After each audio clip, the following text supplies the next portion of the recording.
భరభర్తిని సంసారే మృత ఘోర జాయతే సజాతమైన జాతనే యాతి వంశ సమున్నతిని అంటారు. ఎవరైతే వాళ్ళ కుటుంబానికి అలాగే ఇక్కడ వాళ్ళ జాతికి వాళ్ళ ఊరికి వాళ్ళ జాతికి అలాగే చేసే సాంఘిక సంక్షేమ కార్యక్రమాల వల్ల అది పదవిలో ఉన్నా లేకపోయినా దేశానికి కీర్తి ప్రతిష్టలు తీసుకొస్తారో అంటే భూమి మీద అంతా పుడతారు గిడతారు కానీ అందరూ మహానుభావులు కాలేరు. అంటే ఒక మనిషి మహోన్నత విద్యాపథంలో నడవాలంటే సంకల్పం కావాలి, అక్కడ దీక్ష పొందాలి, నీ దారిలో నడవాలి అన్నది నేను మా నాన్నగారి దగ్గర నుంచి నేర్చుకుంది. అలాగే ఒక కళాకారుడిగా ఆయన మరి చిన్నప్పటి నుంచి కూడా నాకు ఆయనే స్ఫూర్తి. ముఖ్యంగా ఇవాళ మా గ్రామస్తులు, మా కుటుంబ సభ్యులైతేనేమి, మా దాయాదులైతేనేమి, లేకపోతే అందరూ అందరూ కూడా ఈరోజు మన్నమ్మకూరు అంటే ఒక ప్రత్యేకమైన స్థానాన్ని అప్పుడు రామారావు గారు ఆయన కేవలం నటుడుగానే కాకుండా ఆయన ముఖ్యమంత్రి అయిన తర్వాత ఏ కార్యక్రమం మొదలుపెట్టినా ప్రభుత్వ కార్యక్రమాలు పథకాలు మొదలుపెట్టినా అది మన ఆయన పుట్టిన ఊరిని మర్చిపోకుండా ఇక్కడి నుంచే ప్రారంభించేవారు. నేను చెప్పినట్టు ఇది ఇక్కడ రెసిడెన్షియల్ హై స్కూల్ కావచ్చు, లేకపోతే ఈ జూనియర్ కాలేజ్ కావచ్చు, ఇంటర్మీడియట్ కాలేజు, అలాగే మహిళా ప్రాంగణం, ప్రాథమిక వైద్య శిబిరం అయితే పిహెచ్సీలు అయితేనేమి అన్నీ కూడా ఇక్కడి నుంచే ఈ గ్రామం నుంచే పుట్టిన గడ్డను మర్చిపోకుండా ఇక్కడి నుంచే ప్రారంభించేవారు.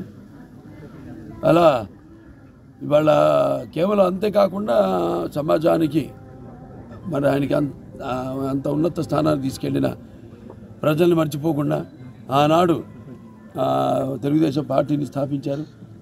అలాగే అందరికీ బడుగు బలహీన వర్గాలు అయితేనేమి, వెనుకబడిన తరగతులు అయితేనేమి, తాడిత పీడిత కులాలకి అయితేనేమి, అందరూ కూడా మైనారిటీలకి అయితేనేమి అందరికీ ఆయన సముచిత రీతిలో గౌరవించి ఈ రాజకీయాల్లో ఉన్న పదవులకు దూరంగా ఉన్న వాళ్ళందరికీ చేయూతనిచ్చి సగౌరవంగా తీసుకొచ్చి పదవులతో అలంకరించిన మహానుభావుడు నందమూరి తారక రామారావు.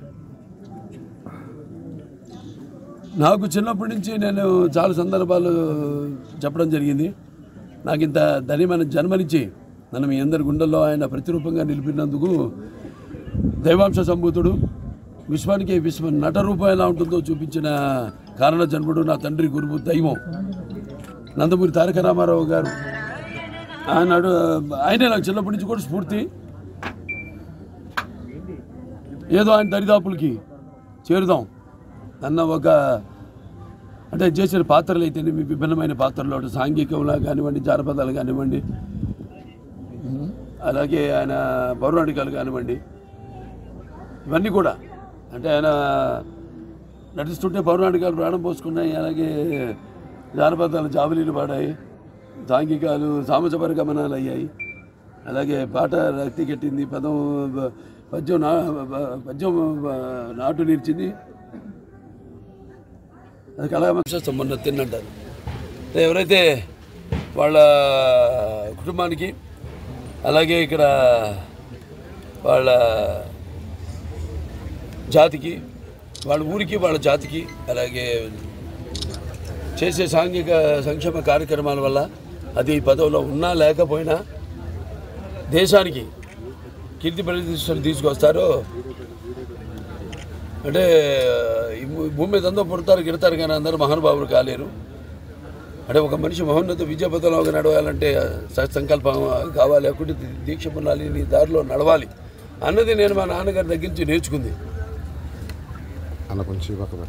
అలాగే ఒక కళాకారుడిగా ఆయన మరి చిన్నప్పటి నుంచి కూడా నాకు ఆయనే స్ఫూర్తి. ముఖ్యంగా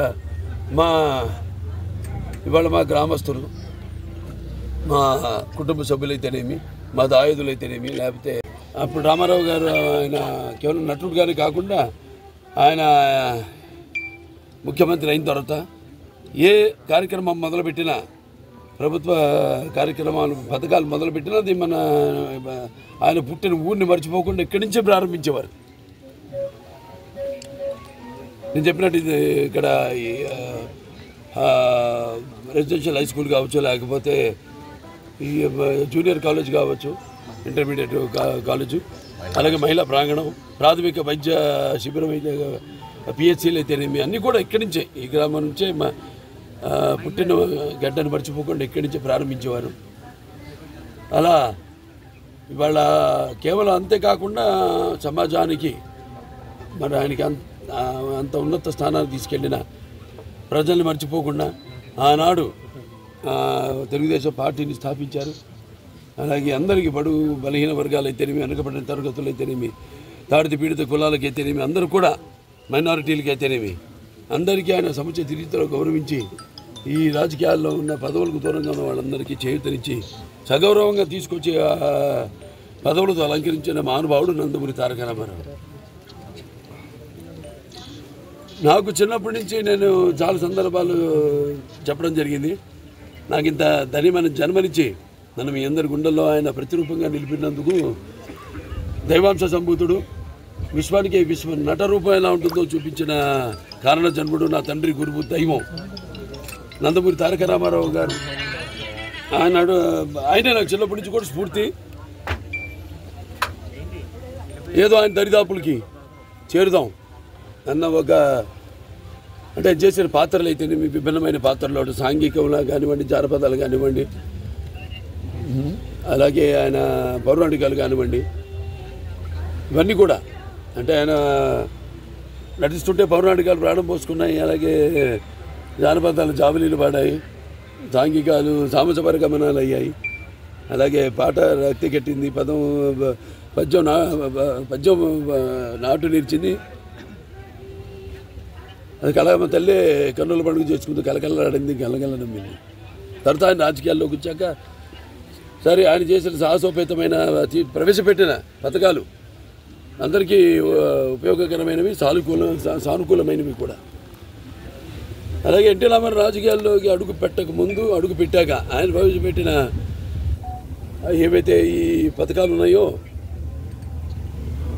అవి ఇప్పటికీ అందరూ ఎవరు అధికారంలోకి వచ్చినా వాటిని ప్రవేశపెట్టేలా అమలు చేసేలా చేసిన మహానుభావుడు నందమూరి తారక రామారావు. అందుకే ఆయన అటు ఆ పేదల ఆకలి తెరిచిన అంటూ ఉంటాను నేను, అన్న ఆయనే. అలాగే జనత భవితకు దారి చూపిన, భవిష్యత్తు చూపిన అమ్మ ఆయనే. అలాగే ఆయనకి తోడుగా ఉన్న మహిళలకి ఆర్థిక స్వాతంత్రం ఇచ్చిన అన్న కూడా నందమూరి తారక రామారావు. అలాగే మా అమ్మగారు బసవరామ తారకం గారు, ఆవిడ త్యాగం అంటే నాన్నగారితో కూడా ఉంటూ ఆయన మరి జీవన శైలి తగ్గట్టుగా మరి ఆవిడ కూడా ఎంతో ఆయన ఉన్నత స్థితి రావడానికి ముఖ్యమైన అంటే మేము సినిమాల్లో ఊరికే నేను చెప్పడం, ఎస్పెషల్లీ నా సినిమాలు చూస్తే మీరు ఆ సినిమాలో ఒక సందేశం ఉంటుంది. గత 4 సినిమాలు నా విజయవంతమయ్యాయంటే అఖండ అంటే పిల్లల జోలికి వచ్చిన, ప్రకృతి జోలికి వచ్చిన, ధర్మం జోలికి వచ్చిన ఏమవుతుందో అన్నది చూపించాం. అలాగే ఒక వీరసింహారెడ్డి తెలివి, ఒక నాన్నగారి ఏదైతే ఈ రక్త సంబంధం ఉందో అలా ఒక అన్న చెల్లెళ్ళ మధ్య బంధం. అలాగే ఒక నేలకొండ భగవత్ కేసరి అంటే ఇక్కడ పిల్లలు కూడా ఉన్నారు. మరి గుడ్ టచ్, బ్యాడ్ టచ్, ఒక మంచి సందేశం ఇవ్వడం జరిగింది ఆ సినిమా ద్వారా. అలాగే డాకు మహారాజు ఉందంటే నేను ఒక రాయలసీమ బిడ్డని, అంటే నేను ఒక రాయలసీమ ఎమ్మెల్యేని. బాలకృష్ణ అంటే అంటారు అందరూ రాయలసీమ బాలకృష్ణ అడ్డా అని. అక్కడ నీటి సమస్య తెలుసు నాకు.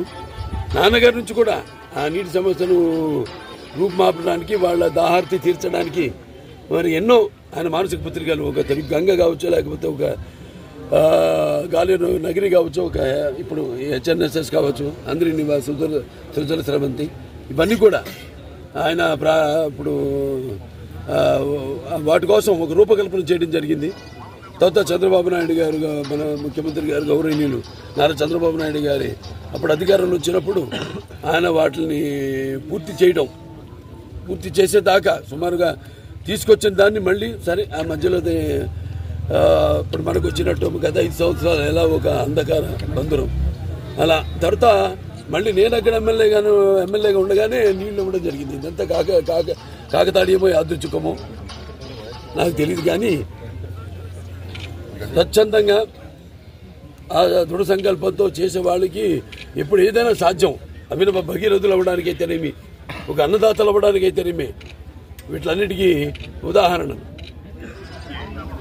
ఇవాళ మా అమ్మగారు బసవతారకం గారి ఒక స్మృత్యర్థం Basavaram Tarakam Indo American cancer hospital and research ఇన్స్టిట్యూట్కి నేను చైర్మన్ కావడం 15 సంవత్సరాలుగా క్యాన్సర్ బారిన పడి రోగులకు అందరికి కూడా అందించడం, మనం వైద్యం అందించడం అతి తక్కువ ధరకి, అలాగే నాణ్యమైన అంటే అంతర్జాతీయ ప్రమాణాలతో కూడిన వైద్యాన్ని అందించడం. ఇవాళ మన భారతదేశంలోనే ఉత్తమ సింగిల్ స్పెషాలిటీ క్యాన్సర్ హాస్పిటల్లో ఒకటిగా మన Basavatarakam hospital, Basavatarakam Indo American cancer hospital research ఇన్స్టిట్యూట్కి స్థానం కల్పించడం, ఇవన్నీ కూడా అందరు కూడా ఇందులో భాగస్వామ్యం ఉంటుంది. పనిచేసి అంటే యథారాజా తథా ప్రజ అన్నట్టు మరి మనం సంకల్పం నడిపించేవాడు. ఇవన్నీ ఇంతకుముందు నా ముందు కూడా కోడెల శివప్రసాద్ గారు అయితేనేమి, కాకర సుబ్బారావు గారు అయితేనేమి, ఎంబీబీఎస్ మూర్తి గారు అయితేనేమి, వెంకటేశ్వర్లు గారు అయితేనేమి, వీళ్ళంతా కూడా, అలాగే మన పోలవరపు తులసి గారు అయితేనేమి, రాఘవరావు గారు అయితేనేమి, నూరి దత్తాత్రేయుడు గారు అయితేనేమి, లేకపోతే దశరథరామరెడ్డి గారు అయితేనేమి, వీళ్ళందరూ కూడా అందరి సహకారంతో ఈ స్థాయికి తీసుకురావడం జరిగింది. ఇక హిందూపూర్ నా నియోజకవర్గం ఉంది. అంటే హిందూపూర్ నాన్నగారు 3 సార్లు ప్రాతినిధ్యం వహించడం, తర్వాత ఇప్పుడు నేను ఇది 3వసారి గెలవడం, ఈసారి 3వసారి కూడా నేను ప్రాతినిధ్యం వహించడం, అక్కడ నీటి కొరతను తీర్చడం, అలాగే ఇంకెన్నో నాన్నగారు కూడా అక్కడి నుంచే మొదలుపెట్టారు.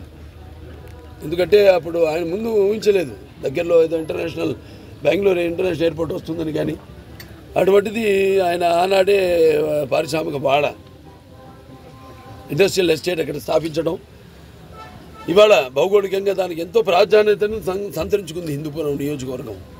ఇవాళ పరిశ్రమలు రావడానికి, అక్కడ స్థానికంగా ఉపాధి కల్పించడానికి అయితేనేమి కియా వచ్చింది. అలాగే ఇంకెన్నెన్నో బహుళజాతి సంస్థలన్నీ కూడా ఇప్పుడు రావడానికి ఉన్నాయి. ఆ పని మీదే నేను ఇటు ముందుగా మా వాళ్ళందరితో కలిసి మా ఈ యొక్క ఏదైతే నాకు పద్మభూషణం, అలాగే నాకు ఇప్పుడు ఈ బుక్ ఆఫ్ వరల్డ్ రికార్డ్స్ లండన్లో నా పేరును చేర్చడం, అంటే మొట్టమొదటి కళాకారుడు నేను మన భారతదేశం నుంచి. అలాగే నా సినిమా ఏదైతే నెలకొండ భగవద్గీశ్వరి అత్యుత్తమ 2023 గాను అత్యుత్తమ రీజనల్ లాంగ్వేజ్ మన తెలుగు భాషకి అత్యుత్తమ చిత్రంగా దాన్ని అన్నీ ఒకదాని వెనక ఇట్లా నాకు ఈ విజయాలు దక్కడం, అంటే నా విజయాలుగా భావించను, ప్రజల విజయాలుగా భావిస్తాను నేను ఇప్పుడు ఏదైనా. ఎందుకంటే ఎప్పుడు అంటుంటాను, ఏదైతే పదవులకు నేను అలంకారమేమో కానీ పదవులు నాకు ఎప్పుడు అలంకారం కాదని. కానీ ఇదేంటంటే ఇంకా మంచి సినిమాలు తీయండి, లేకపోతే మంచి సినిమాలు తీయండి, ఇంకా మంచి చూడడానికి మేము ఉన్నాం అని మనం ఇవ్వాలి ముందు. ఏదైనా సాహసించి నాన్నగారి నుంచి కూడా నేను సంతరించుకుంది అదే.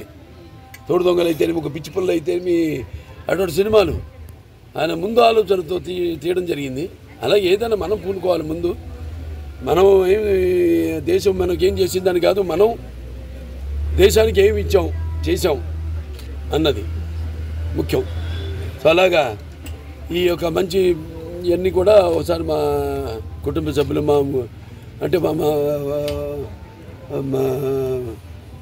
ఇక్కడ గ్రామస్తులు అయితేనే మీ అందరితో కూడా ఈ సంతోషాలన్నీ పంచుకోవాలని ఇక్కడికి నిన్నదాకా నేను అఖండ డబ్బింగ్లో ఉన్నాను. హిందీ తెలుగు ఎప్పుడో చెప్పేశాను, అది 5 రోజులు పట్టింది, 4 రోజులు అయిపోయింది.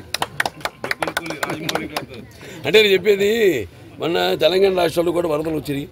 అక్కడ అటు కామారెడ్డి జిల్లా అయితేనేమి, జగిత్యాల జిల్లాలు అయితేనేమి వర్షం వల్ల వరదల వల్ల ఎంతోమంది ప్రాణాలను పోగొట్టుకున్నారు, ఎంతో ఆస్తి నష్టం జరిగింది. అలాగే ఎంతోమంది రైతులు కూడా వాళ్ళు పండించిన పంట చేతికి రాక వాళ్ళు ఎంతో విలవిలాడుతున్నారు.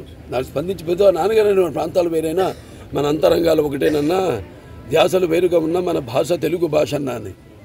అలా ఇక్కడ కూడా నాన్నగారు ఎన్నో సాంఘిక సంక్షేమ కార్యక్రమాలు రాజకీయాల్లోకి రాకముందు మన నేషనల్ డిఫెన్స్ ఫండ్ అయితేనేమి, లేకపోతే రాయలసీమ నివారణం అయితేనేమి, లేకపోతే ఇటు దివిసీ ముప్పైన అయితేనేమి, అప్పుడు జోలి పట్టుకుని జనంలోకి వెళ్ళి అడుక్కుని మిగతా ప్రాంతాల్లో అందరినీ కూడా సంఘటితపరిచి మనమంతా కలిసికట్టుగా ఉండాలి, ఎవరికైనా ఇబ్బంది వస్తే మనం వాళ్ళకు అండగా ఉండాలి అనే ఒక సంస్కారం ఇచ్చారు మహానుభావుడు ఆయన.